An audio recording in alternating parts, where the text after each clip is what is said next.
Nais mo bang maglaro at maglibang, ngunit wala kang kalaro at walang mapuntahan, sagot kita. Baka dadalhin kita sa kung saan, kahit hindi ka umalis sa kinauupuan. Halika na. Baka dadayo tayo sa malayo, matututo gamit ang libro. Mga aral, Biblia, para sa kabataan Diyos. Mag-aral at magsaya, umawit at magpulimos. Mga aral, Biblia, para sa kabataan Diyos. Mag-aral at magsaya, umawit at magpulimos. Abakada.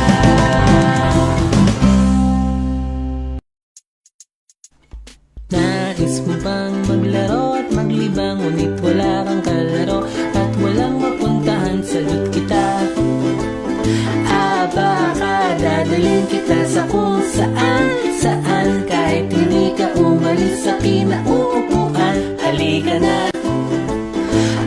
Baka dadayo tayo sa malayo, matututo gamit ang libro.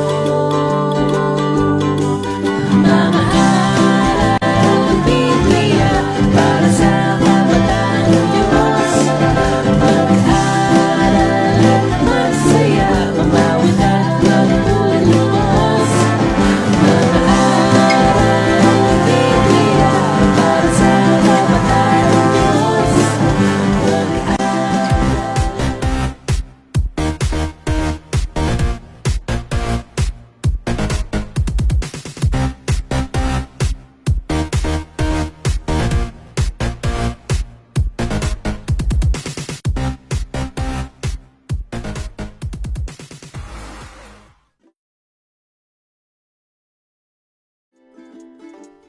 Nais mo bang maglaro at maglibang, ngunit wala kang kalaro at walang mapuntahan, sagot kita.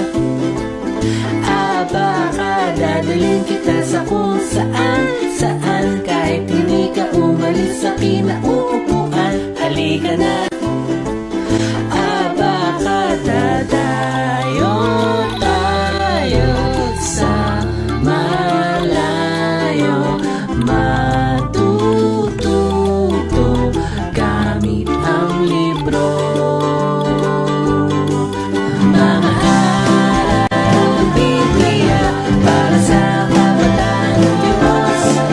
Mag-aral at magsaya, umawit at magpulimos. Mga aral, Biblia, para sa kabataan Diyos. Mag-aral at magsaya, umawit at magpulimos. Abakada.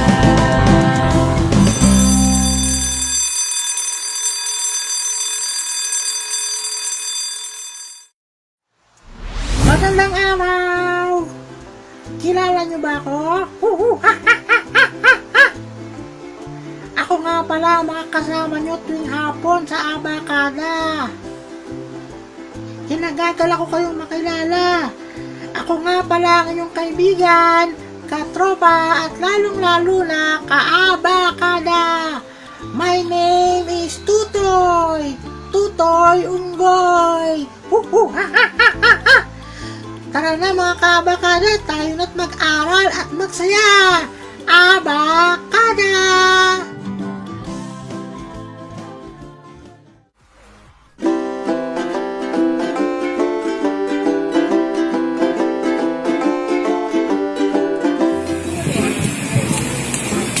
Natin ka, mag-skateboard tayo. Yung skateboard mo. Ethan, anong ginagawa mo?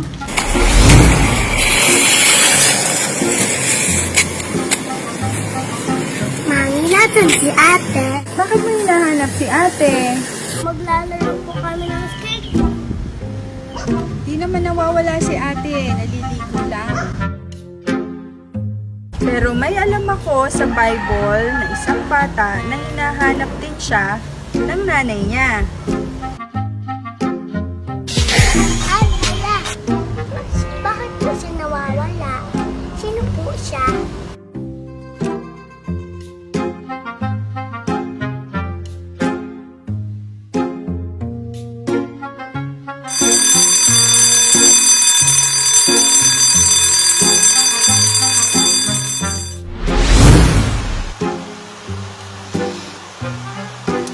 Sino nga kaya yung batang nawawala? Gusto niyo na bang malaman, mga kaabakala? Tara, makinig tayo ng kwento para malaman natin. Tawagin natin yung magtuturo, si Kuya Jesse. Kuya Jesse!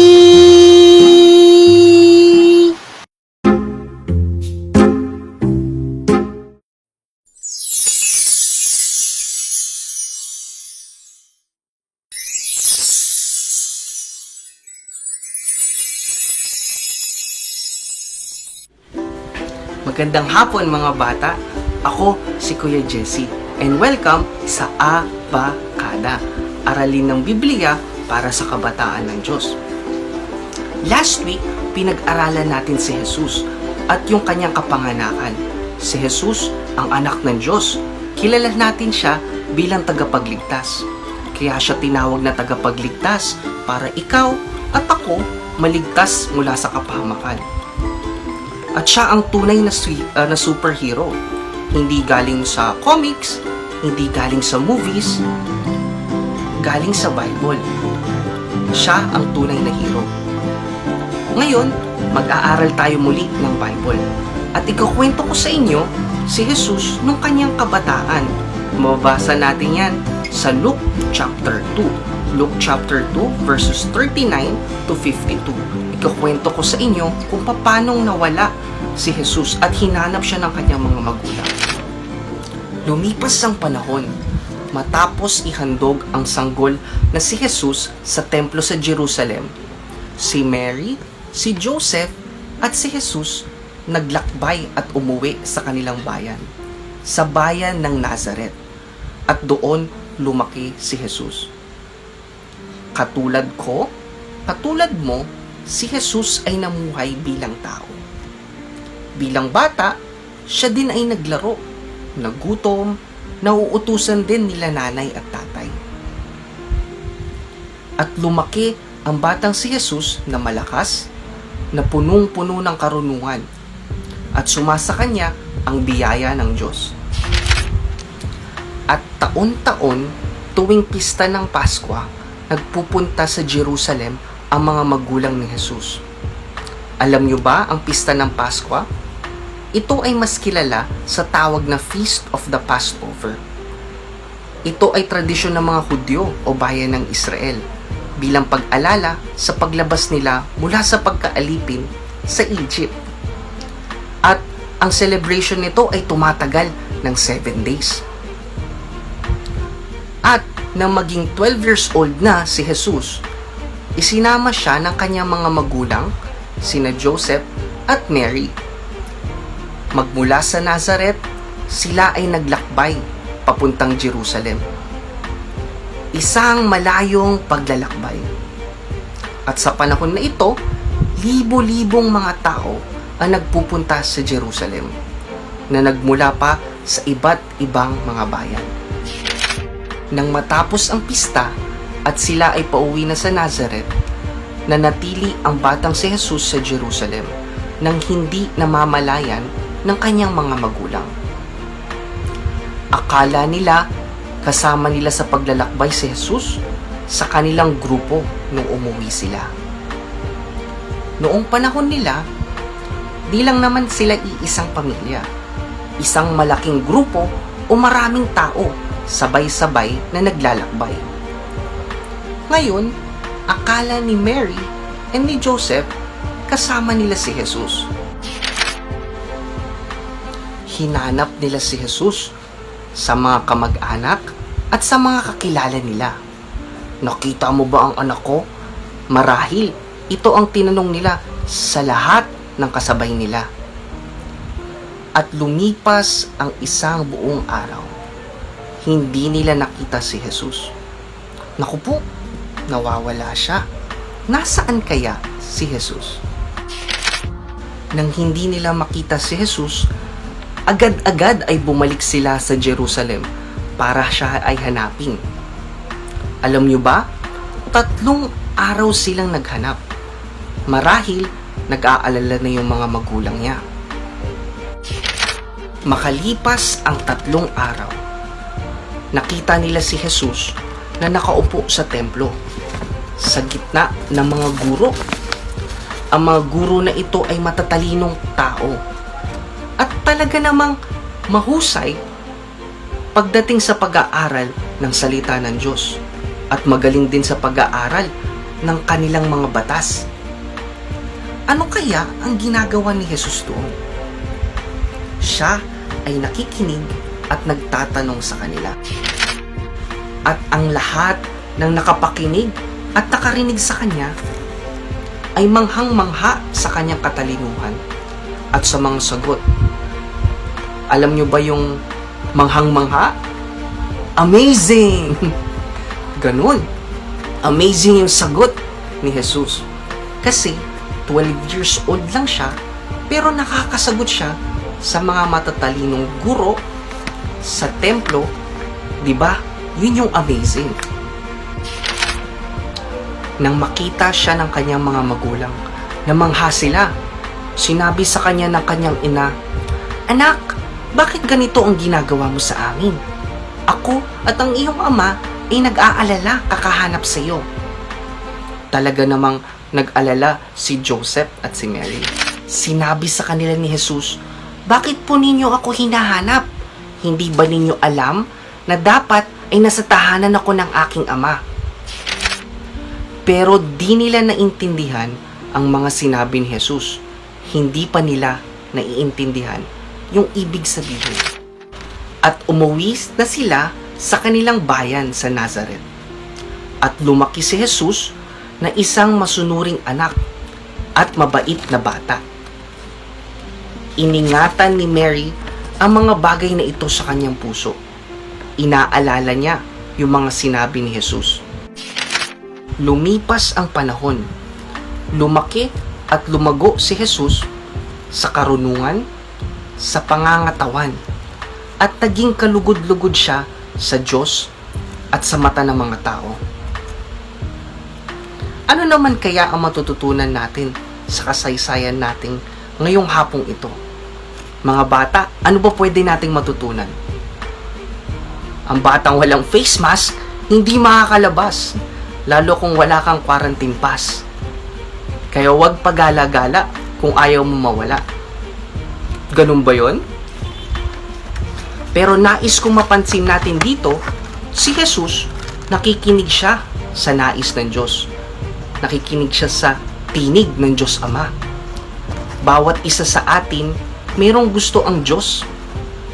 Para sa'yo, para sa akin, at kahit bata ka pa. Ang gusto ni God, maligtas ka sa pamamagitan ni Jesus. Kaya nga siya nagkatawang tao para ikaw at ako ay iligtas mula sa kapahamakan ng kasalanan.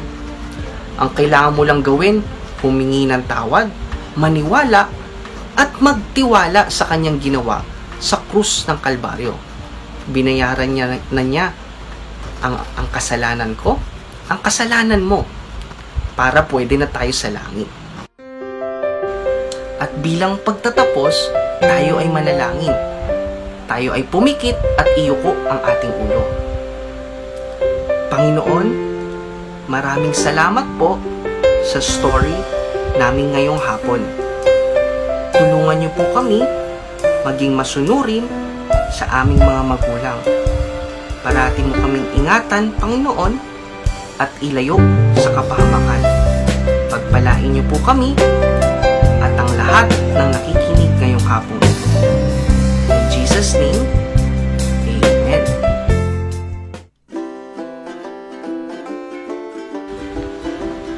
Kaya tandaan, mga kaabakada, sumunod sa Diyos. At lagi rin tayong susunod sa mga magulang. Kay mama, kay papa, kay mami, kay daddy, kay nanay, at kay tatay. Ayos ba? Yun yung amazing. Ano kaya ang susunod na mangyayari? Yan ang abangan natin sa susunod na episode ng Abakada! Mga kaabakada, oras na naman para sa ating memory verse.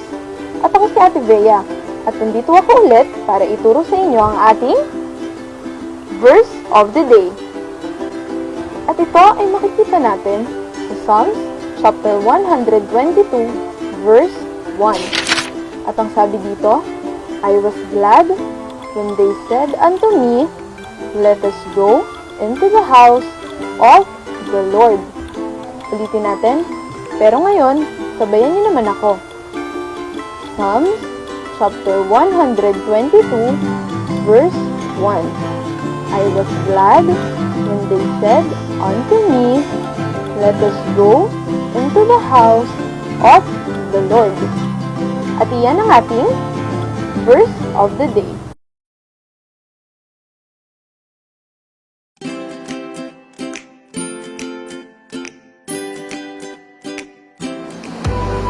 Hello mga kaabakada! Ako nga pala si Teacher Trisha. At sa episode natin ngayon, meron tayong mga kasamang bisita. Siya ay si Reese! Patuloy ka naman sa ating mga kaabakada, Reese. Hi! Nakinig ba kayo ng story natin kanina? Akala ng mga magulang ni Jesus na siya ay nawawala, no? Hindi nila alam, siya ay nasa templo lang. At dahil pinag-uusapan natin ang templo, ito ang gagawin natin sa arts ngayong araw. Gusto niyo rin maggumawa nito? Tara, samahan na kami ni Reese sa paggawa. Una, pinagdaan muna natin ang mga kailangan na gamit.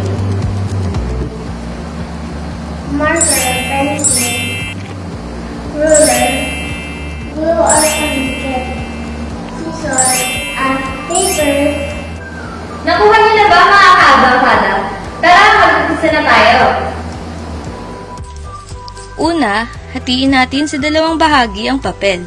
Kunin ang isang bahagi at gumuhit ng parehabang hugis sa bandang taas. Gamit ang marker or pencil. Gagamitan din natin ng ruler mga bata, para tuwid ang pagguhit natin.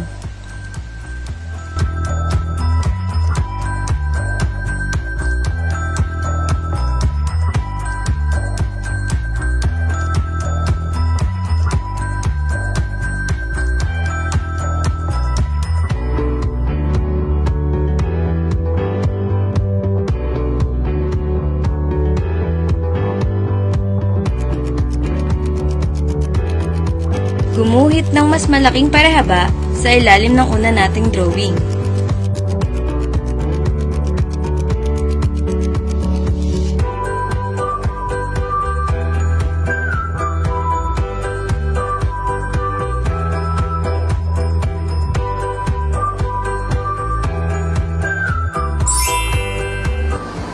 Ganito dapat ang magiging itsura mga kaabakada.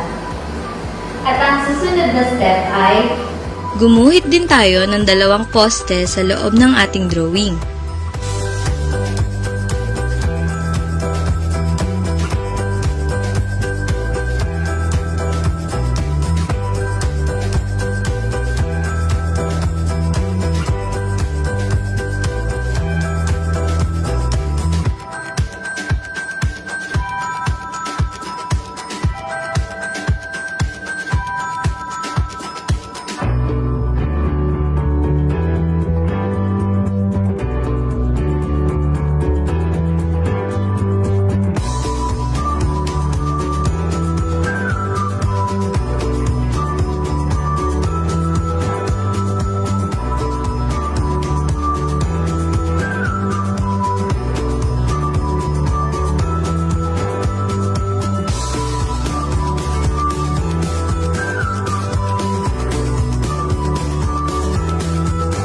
At gumuhit ng mga maliliit na parehaba sa bandang ilalim ng ating drawing.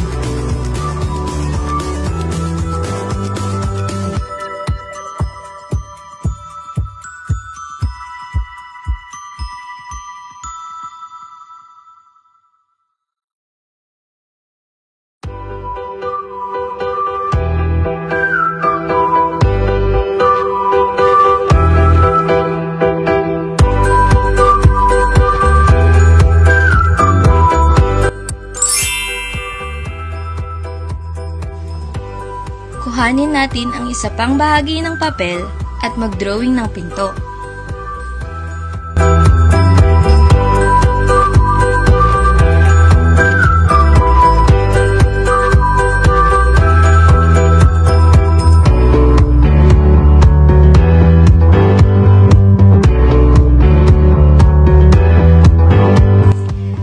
Paalala mga kaabakada, mag-ingat lagi sa paggamit ng gunting. O kaya naman ay magpatulong kayo kina ate o kuya sa paggupit.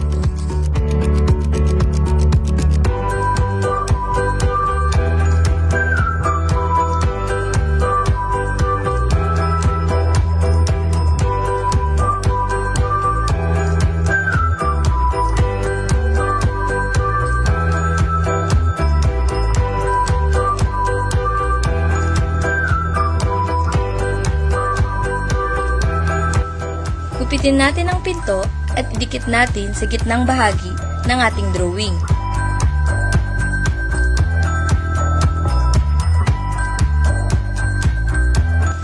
Yung gilid lang ang ididikit para mabuksan natin ang pinto na ginawa natin.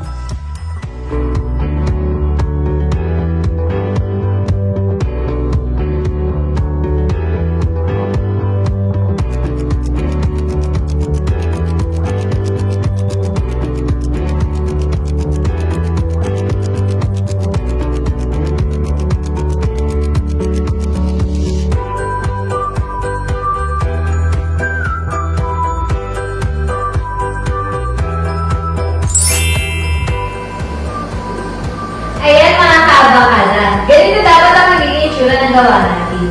Ngayon naman, guguhit tayo ng isang batang lalaki sa loob ng pinto at ng ilang taong kausap niya.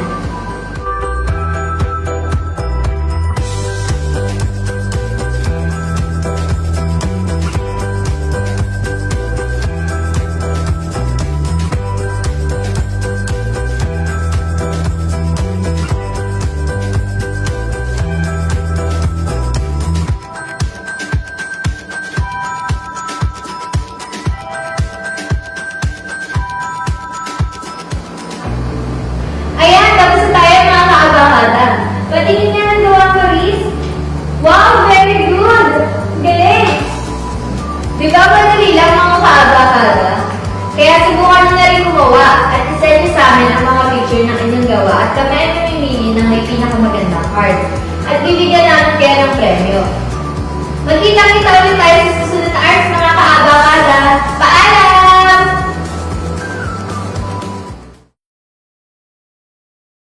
Hi mga kaabakada, ako si Ate Jen. Ngayon naman tayo mag-aawitan. So bago tayo mag-aawitan, tuturo ko muna sa inyo yung mga steps. So dun sa unang line, si Kristo ang liwanag ng sanlibutan. Tuturo tayo sa taas, tapos ibubuka natin yung kamay natin ng paganito. Sa pangalawang line naman, ako ay susunod sa kanya. Ako, tuturo niyo yung sarili nyo. Tapos tuturo tayo sa taas ulit. Dun sa pangatlong line naman, upang hindi na lumakad sa kadiliman, hihindi tayo. Tapos, tatakpan natin yung mata natin. And then, yung sa pang-apat na line, liwanag ng buhay ay sa kanya. Dito ulit sa dibdib, dalawang kamay. Tapos, tuturo sa kanya. Try natin kantahin na. Si Kristo ang liwanag ng sanlibutan. Ako'y susunod sa kanya. Upang di na lumakad sa kadiliman. Liwanag ng buhay ay kanya. Tapos doon naman sa chorus, 4 na line yon, lumakad sa liwanag ni Jesus. Doon sa una, magmamarcha lang tayo. Tapos, bubukahin yung kamay, and then sabay turo. Doon sa pangalawa naman, magmamarcha ulit. Tapos 2 kamay simula sa ilalim, pataas. Then doon sa pangatlo, katulad lang din ng una, marcha. Tapos buka ng kamay, tapos sa taas tuturo. Then yung sa pang-4, marcha ulit, and then yung kamay galing sa baba, pataas. Try natin kantahin. Lumakad sa liwanag ni Jesus, lumakad sa liwanag ni Jesus. Lumakad sa liwanag ni Jesus, lumakad sa liwanag ni Jesus.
ka-abakada! Ang dami kong natutunan at sobrang nag-enjoy ako. Sana nag-enjoy din kayo mga bata. Sa susunod na linggo, tingnan natin kung ano yung ulit yung kwento. Samahan niyo ulit ako ha. Hanggang sa susunod. Paalam! Nais mo bang maglaro at maglibang, ngunit wala kang kalaro at walang mapuntahan, sagot kita. Abaka, dadalhin kita sa kung saan, kahit hindi ka umalis sa kinauupuan. Halika na. Abaka, dadayo tayo sa malayo, matututo gamit ang libro. Mga aral ng Biblia para sa kabataan ng Diyos. Mag-aral at magsaya, umawit at magpulos. Mga aral ng Biblia para sa kabataan ng Diyos. Mag-aral at magsaya, umawit at magpulos. Abakada.